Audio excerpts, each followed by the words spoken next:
So, Brandy, in our last segment, what we talked about was what your safe home should be accomplishing. And so now, after we've learned how everything that you do here and what we've encouraged other safe homes to possibly do as well, now we want to talk about support.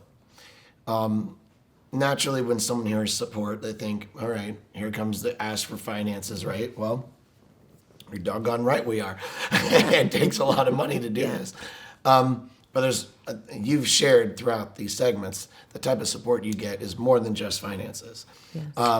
So we'll talk about the finances in a moment, but let's first talk about your network. Okay. Your network, it seems to me like even if you had a lot of money, but you didn't have the network, you wouldn't be able to afford, Right. even with, Right. So you mentioned your budget $600,000. That's because of the network. I bet you if you didn't have the network, it would be in a larger budget. Right. So I know that there are so many, and I'm sure you don't want to be pressured to even name them all right now. But like, who are some of the main, if you were to suggest to someone starting a safe home or looking to start a safe home, or possibly someone that is in your network that wants to help a safe home, who are some of the key people or key professions that truly help you do what you do here? Well, the way it worked for me was that I'm willing to go anywhere to talk about this. I don't care if it's in a house of 3 or if it's in a church of 1,000 or if it's in a clerk of the court's office. Wherever I go with a heart. It's hard for me to talk about money. That's hard for me. But I've realized that if I don't share that part of it, that we wouldn't exist. So I couldn't say start with this person. I would just say, if you're going to start a safe home, you need to say to someone, could you get a group of people together at your home so that I can come in and tell you what we're doing? It's really not like the people that are high-end people that have a lot of money to give that keep us going. It's not. It's the middle-class person. It's the little widow who usually gives us like $50 a month. Is a lot for her. That's a lot. We had one lady that's given us $10 faithfully every month. To me, and I mean this sincerely, to me, that makes me so happy because what she gives from her heart. She's sincere about helping these girls. So I would say to anyone who's starting this, it's not one specific place. It's go to the churches, introduce yourself to the pastors, have your vision and your mission, and be able to share your heart. Don't script. If it's from your heart, they will listen to you. If it's a script, nobody wants to hear it because there's so many nonprofits. But what we're doing is we're saving lives that nobody else is really going in and saving. This is not really talked about, human trafficking, the way it should be. You just hear about it on the movies or on the news. So go to these different places, whatever you feel your contacts are. You know where I first went? I went to a veterans post, and I was scared to death. It was the first time I had taught, and it's all older people that are such nice people, but they look powerful to me because I'm in a, what do you call that, post. It's a veterans post. And I'm telling what's happening, but it's before men, and I'm trying to be very careful what I say. And all of a sudden, he starts banging on the desk with a gavel. And I thought, I said something wrong. And I said, did I say something wrong? He said, no, guys, go get your guns. Give me the list of men that are doing this, and we're going out to take care of them right now. And I said, no, we can't do that. So I'm just saying to you that those people support me. I'm telling you that people you never thought would support you, once they hear your heart, they want to help, most of them. We're living in a tough time right now. Might be a little harder, but those are the people that I reached out to at the beginning. Who is supporting you right now? They're supporting you practically. And I'm not talking about direct volunteers. We'll talk about those in a minute. Mm-hmm. I'm talking about, like, for example, you mentioned, I'm talking about the people who support you without supporting you financially, but sort of giving you a service. So, for example, you mentioned you have a hospital, a pilot, so on and so forth. Would you say, is like a good core team to begin with as far as that network goes? Well, I think it's really important to try to find medical help, because when these girls come in, I found a dentist because a lot of the girls lose their teeth because of drugs. I found a dentist that would do the work for no charge. That's not going to be easy. You're going to have to go around and talk to them and see if they have a heart. And I found one that did. And then I found a surgeon that would take off their brandings, and that's a lot of money. We didn't have it. He does it for no charge. Then I found a hospital that would let me go in the back door. I went and talked to their board, is what I did. And one of the board members started some monies in an account for me that if I needed something beyond what they would offer me, I could use that money. And I just go in. It's not always comfortable because you've got these people just staring at you and you're here to ask for their help. And you may not think you're going to get it, but when you get through talking, and sometimes you're about to go out the door, they want to talk to you and they're going to help you.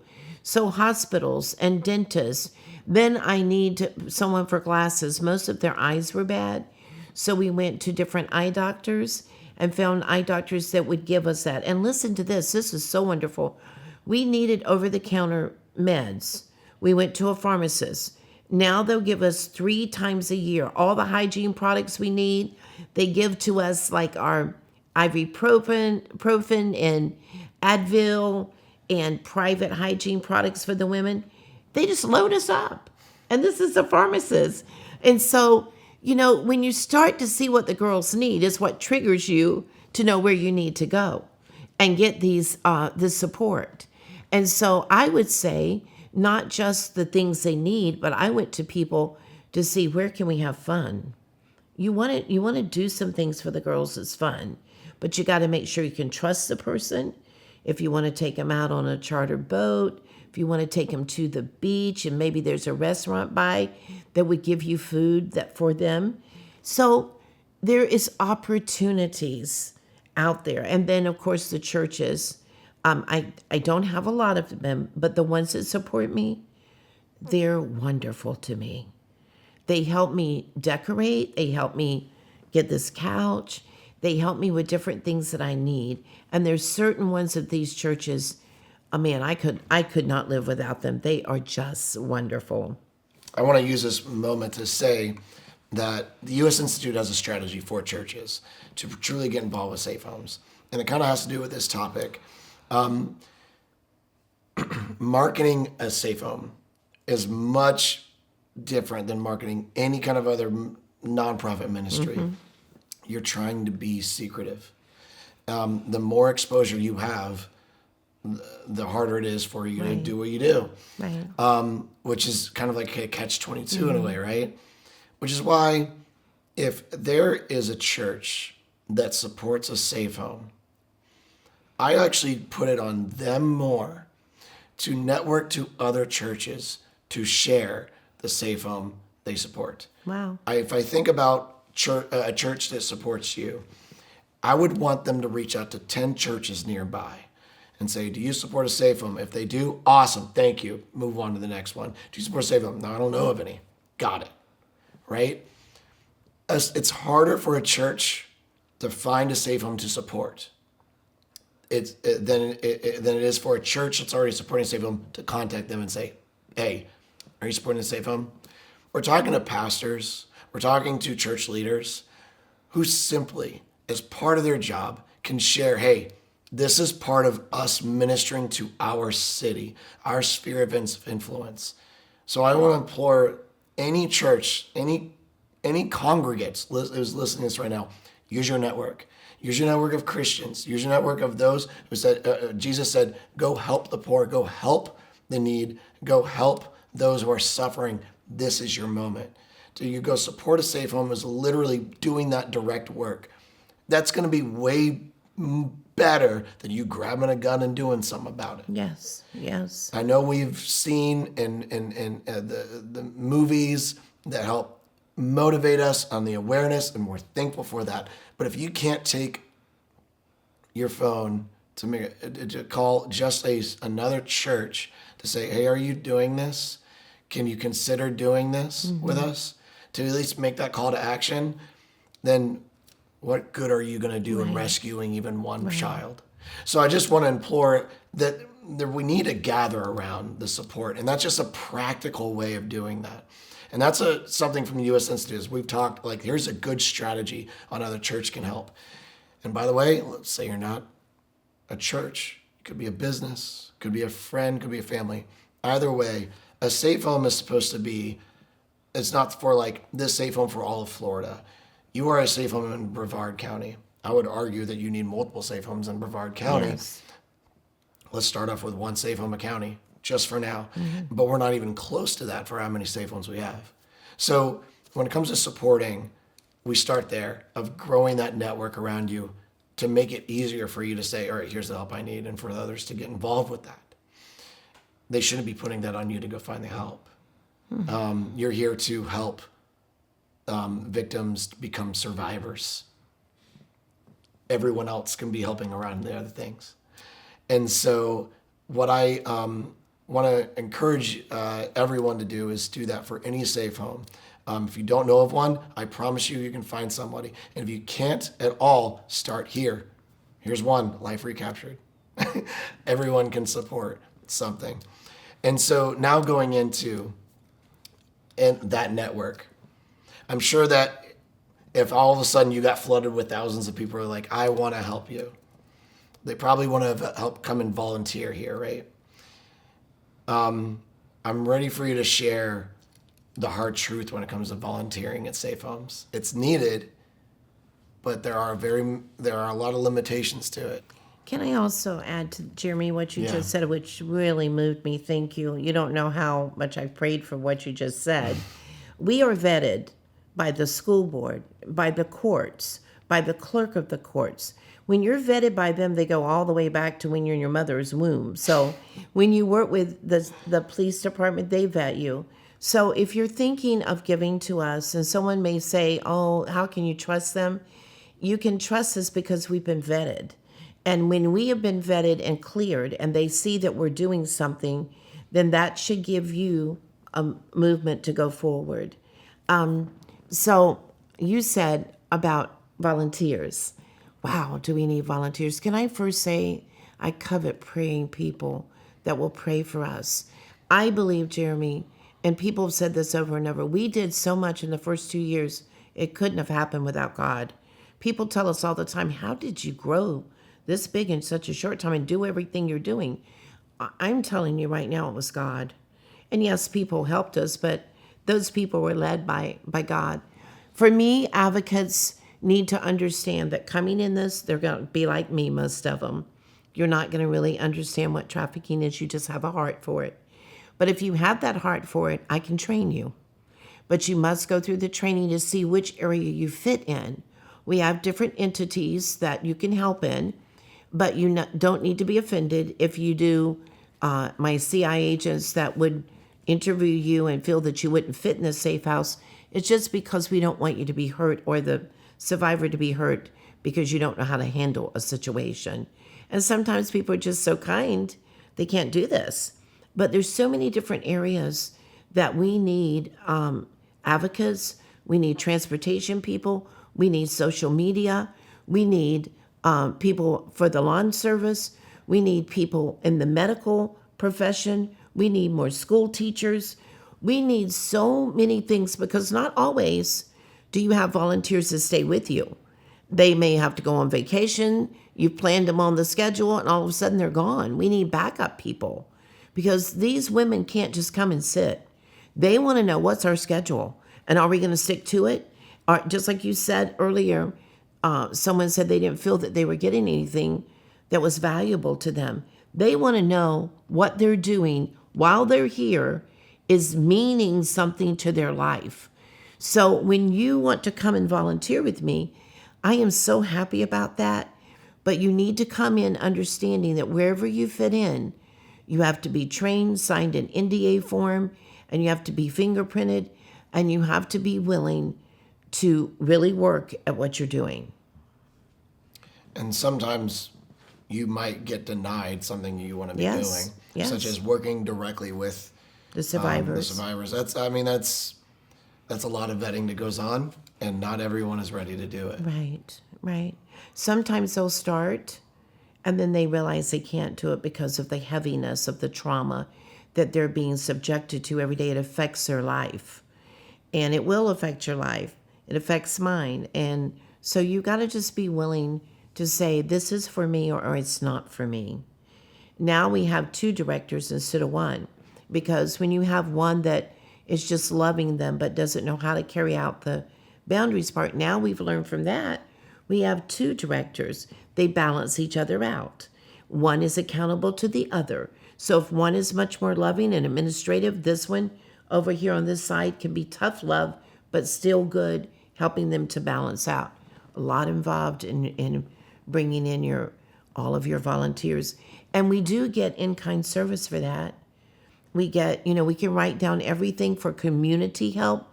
If we can show them that we're getting some in-kind service like the pilot and the hospitals, then a lot of times in our own community, even though it's not a federal grant, they'll give something to help us. We have seen more safe homes closed down over the last 5 years than like ever before. Why do you think that is? 2 things from what I've seen. People accusing them of bad things, and not always is it true. You will get people that come in your safe home that get mad at you. We just had that happen about a week ago, and they'll go on the internet and they'll write the most terrible things about your safe home. And they want to crash and burn everything you're doing because they weren't willing to walk with the program. And I didn't know how to handle that until I got my own psychologist telling me, there's nothing I can do. I did my best with them. I'm not going to fight with them. So it can be that, or it could be a real problem with the safe house where they're not trained properly. They just they went and got their license to be open. There's no regulations. There's no procedures. There's no essential resources. So all of a sudden they're faced with this group of girls and they don't know what to do. Their heart was right. They wanted to make this work, but they're not trained, so they don't know how, and they don't have enough help. And the other thing is funding. We have hung by a thread trying to make this work. And I mean, out every week until late at night calling people saying, can you help us? We have volunteers and we have paid staff. You have to have some paid staff. They get peanuts for what they get. They're not getting, anybody can look at our books. We're open to that. You can come and look at it and see what we do and how we do it. But if society doesn't help us, there's no way, Jeremy, that safe houses are going to exist. They're not going to. You've got to have a heart, society and churches step up, and people that want to do something to help someone step up and help. I don't care if it's volunteering or $5 a week or $5,000 a week. It's good when people say, I love what you're doing. I have wanted to do this for so long. I just want to thank you so much. Well, you may thank me this week and I may not be here next week because I can't make this work without funds. So I need them. You can go on our website and partner with us, or you could send a check, or you could come in and see what we're doing and then partner with us. We want to have integrity. We want to have transparency. And we want people to know that we're trying to do our best to do what it takes to give these girls and boys another chance. What do you want to see happen with support of other safe homes around, not just Brevard County, Florida, United States, so on and so forth? What is your dream? My dream is for people to understand. We talk about homelessness. We talk about spouses with children that are just one spouse. We talk about cancer victims. Those are all so needed to raise those funds. But it seems like human trafficking is just thrown over in the corner, and everybody talks about the emotion of it. But the sincerity of trying to go out and rescue these people, people don't even understand. They really do not understand. I want to see safe houses get to the place that they can explain more to the public what's going on. I want to see them where that they can be transparent enough to say, look, we need some help. We can't run this by ourselves. And to see safe homes study and show that they're able to run a safe house the way that it should be, and then to get the funding. I want more people to understand the more safe houses we close down, the more lost souls we have out there that feels nobody hears them. Nobody cares. I hear that from them. I see their faces. Sometimes I can't sleep because it's not just my duty. It's yours. It's everybody's. And they need a fair chance. The one girl that was blind, her trafficker beat her so hard that her retinas are detached. She'll never see again. Is that fair? We know what freedom is every day. They don't even know what it is. But we need safe homes around the United States, not just to be a safe home that you open up and then you find out people are living in it, but to have a safe home where we can go forward together and collaborate and work together and help each other. And we can do it. We can be strong, right? More hands that are involved, the easier it is to do this if we do it right. So that's what I want to see. I'm open to helping people like the mentors that help me. I'm not secretive.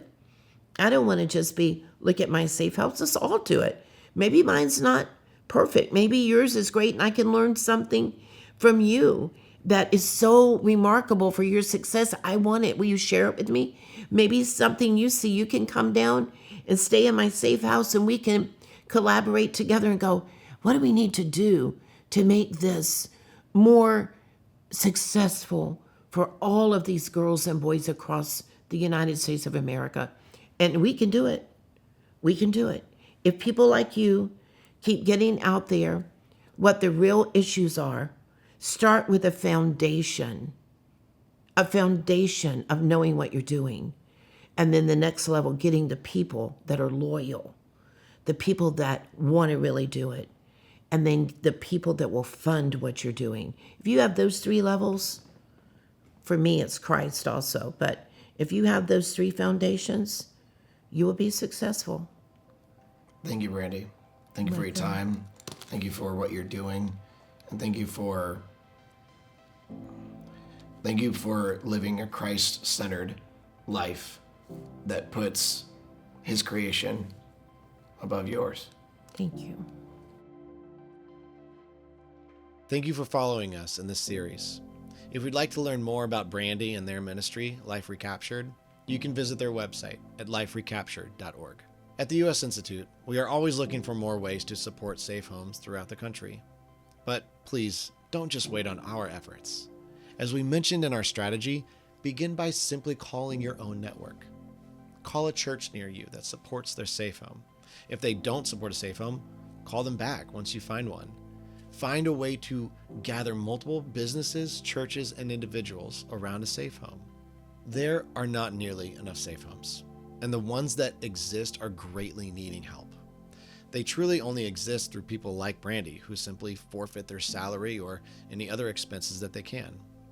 It would be wonderful to have a strong safe home in every single county throughout the United States, beginning what we think is with Texas, California, and Florida, because those are the top 3 states that report the most human trafficking each year.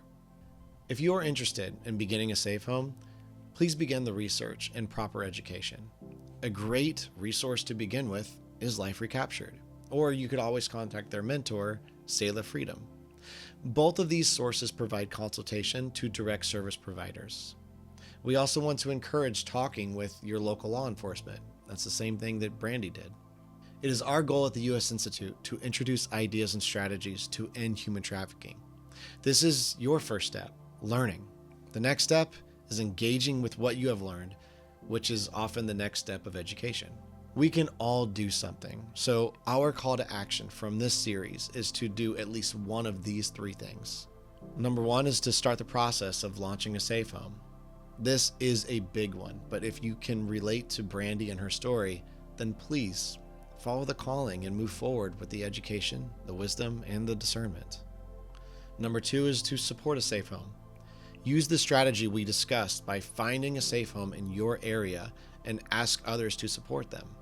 If you cannot find one, Life Recaptured is needing your support right now, so consider starting there. Also, remember that support is not always financial, but it usually does relieve a financial burden. Number 3 is to pray for safe homes. Pray for connections to be made. Pray for more volunteers. Pray for more resources. Pray for more funding. Pray that more lives are impacted. Pray for those in safe homes.